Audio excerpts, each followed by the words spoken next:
Hello everyone. Today we're going to have a brief market recap, then talk about today's UK third quarter GDP figure that's coming out. This is Marshall Gittler, Head of Investment Research here at FXPRIMUS, bringing my European opening market comment. Both the dollar and the euro were starting the day little change from where they were this time yesterday.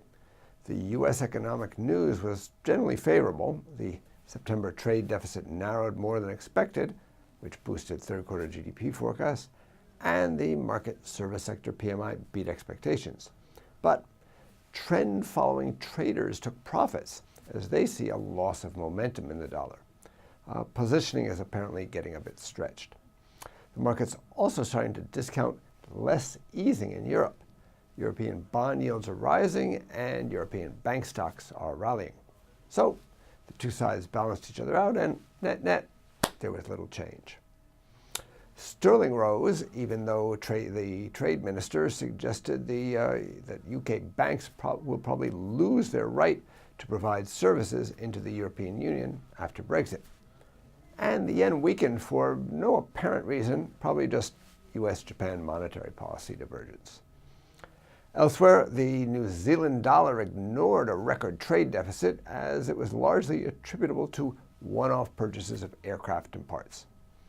And U.S. oil inventories unexpectedly fell yesterday when the market was expecting a big rise.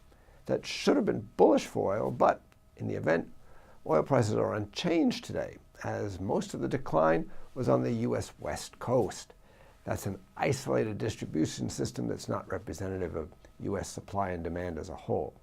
On the other hand, U.S. oil production rose for a second week, so market participants judged the news to be a wash.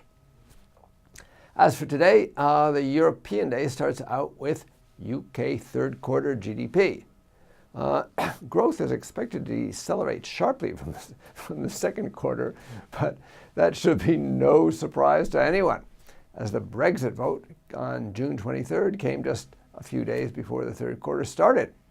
As you can see from the graph, the sharp decline in the Purchasing Managers' Index in July into contractionary territory didn't last long, but that 1 month of uncertainty no doubt hit economic activity as well. In my view, simply the fact that growth was positive should be seen as positive for the pound. For an update on the U.S. indicators coming out today, please watch my North American opening market comment. This is Marshall Gittler, Head of Investment Research at FXPRIMUS. Get more market insights on our education pages and turn your trading ideas into action with FXPRIMUS, the safest place to trade.